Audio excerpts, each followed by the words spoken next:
Okay, this is us stopping for lunch, taking our gear off for a little bit, and Indy, she's sunning herself, but she doesn't seem like it, but she's pretty pissed at me right now because I'm making her wear those boots, but it's saving her feet, so. But we're halfway through our hike. We're up on a mountain top, about a mile from Lance Creek that we just passed. Gorgeous view. You know, the sun's out. We're shielded from the wind now. It's real nice out here.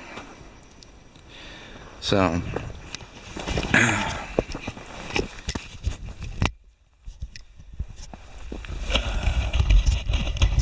let's see if I can do this. I'm definitely no cinematographer. Let's see. Okay. Well, William, you asked me to put on video like some of the things that are coming up and some of my concerns and stuff like that. Well,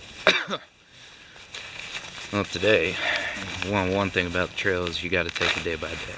It's the trail could be a fickle bitch, especially the weather. So you know, it's you always have to adjust fire and react to what lays before you.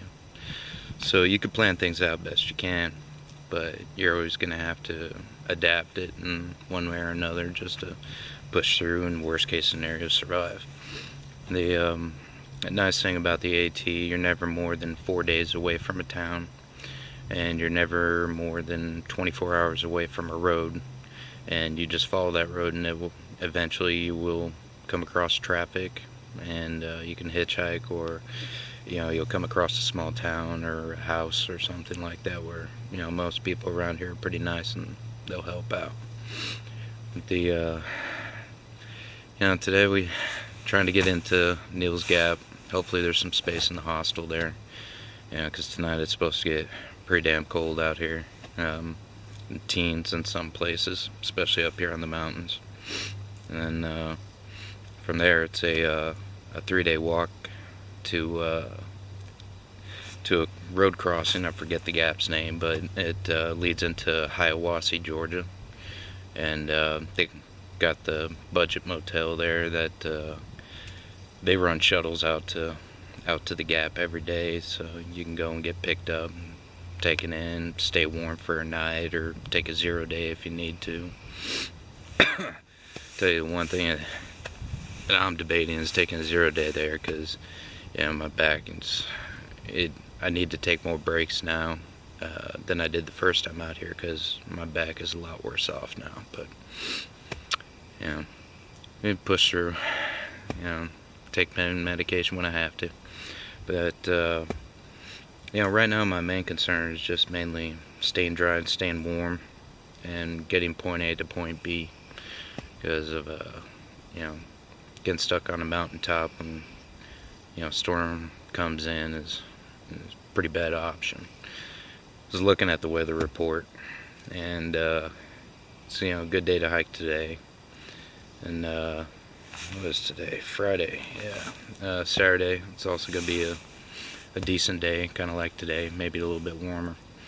Then Sunday, we get rain pushing in, and so far the forecast looks like Sunday through Wednesday or Thursday. There's a couple of days of mixed precipitation, sleet, ice, and rain, which is really bad.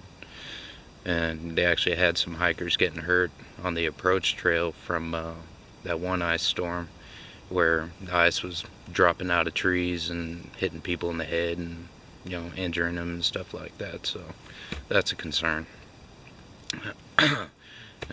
Walking in the rain, it's not so bad. You're just cold, wet, tired, and it just sucks being wet and cold.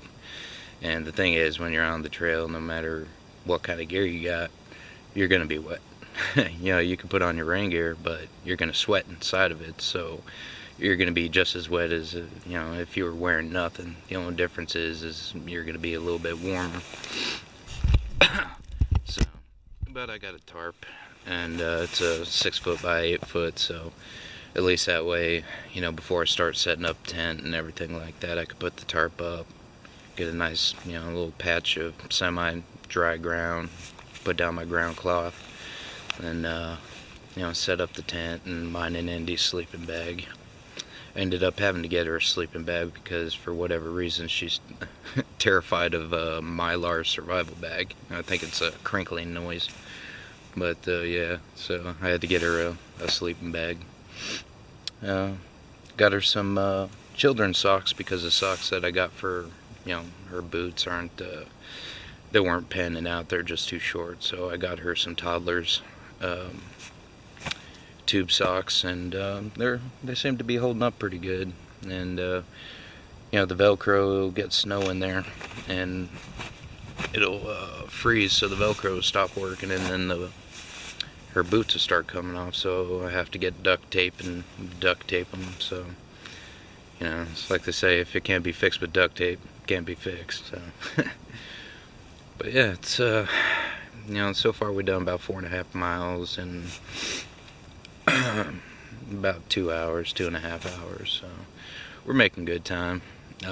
We are coming up to Blood Mountain, which I've been up there before, and it's pretty cool because they have a stone and concrete shelter up there. Bad thing is they don't allow fires, so it's pretty cold being on an exposed mountaintop inside of a stone building that has windows in it and no fire. So it's at least sleeping in a tent, with your body heat and everything, and your breath, and there's a 10 degree difference between the ambient temperature and what's inside your tent, so you lose that staying in the shelter. And on that, and my real concern about it is that we're going through 4 or 6 inches of snow, and underneath that is probably quarter or half an inch of ice. And if it wasn't for snow, we'd be slipping and sliding everywhere. But on the backside of Blood Mountain, there's not too many trees for a good ways, and you actually have the white blaze that you follow along the trail, which I could actually show you real quick on a tree. That's a white blaze right there, and that's how you know you're on the Appalachian Trail. There'll be one painted on a tree every now and then. Well, on Blood Mountain they have it painted on the top of the rock, so that way you know that you're still on the trail. Anyway, exposed rock, covered in ice, on a downslope. I'm not doing that for my own safety just as much as Indy's, because I just weighed my pack last night and it's a 44-pound pack, and it's you start sliding down a sheet of ice on a mountain. The only way you're stopping is when you hit that tree, and the question is, how are you gonna hit it?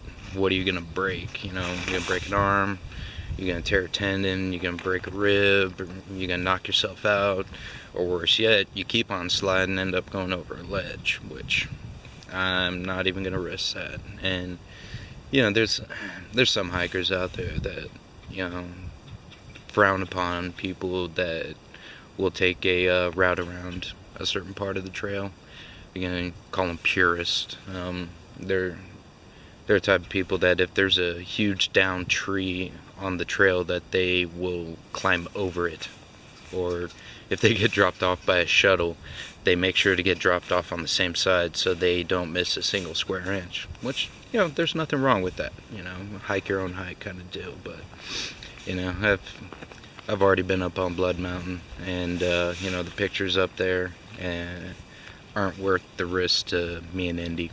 So it's definitely a new experience, hiking with an animal that I have to take care of, because she can't tell me that, and she doesn't know that she can go hypothermic, or she could be dehydrated, or she could have heat exhaustion, and she doesn't know that if she doesn't stay under a blanket at night and stay warm, that she can freeze to death. So it's like taking care of a child for the most part. And but you know, having her out here is great. She's starting to toughen up a little bit, especially from the first day where she kind of said the hell with this about when we had about a mile or two left of the hike to the shelter, and I had to put a leash on her and start just pulling on her because she wasn't having it. She was done for the day. But today I think she's gotten the point that if you keep moving, you stay warm. And if you stop, it gets pretty cold real fast. So, but she lucked out and has a black coat, so sunning herself right now. She's even warm to the touch. You can see it right here. Say hi, Andy. She's like, go to hell. But alright. Well, so doing that little check-in right there. As far as fears out here, coming across a hungry bear is probably up there, but chances are probably won't. And you know, if you do, and it does come after you, the only thing you can do is just fight like hell. And I've got my brand new fighting knife with me, so, and it's gonna be about 8 inches buried in that bear's neck, so we'll see how it goes from there, but hopefully it never happens. So alright, well, so those people out there who are following, mine and Indy's hike, for Sergeant Sullivan Center, please spread the word, get it out there, because, we've already lost too many people, too many friends, brothers, sisters, etc. We don't need to lose any more, because the Department of Defense doesn't want to acknowledge that they knowingly put our futures in danger, through chemical exposure. And it'd be one thing for them to fess up and say, yeah, okay, this happened and we're gonna deal with it, we're gonna treat you. But as of now, as it stands right now, they haven't stepped up to the plate to take care of those who, said, I will give my life for this nation. So please donate, please spread the word, do whatever it is, tell your friends, just get the word out. Alright, y'all take care, God bless.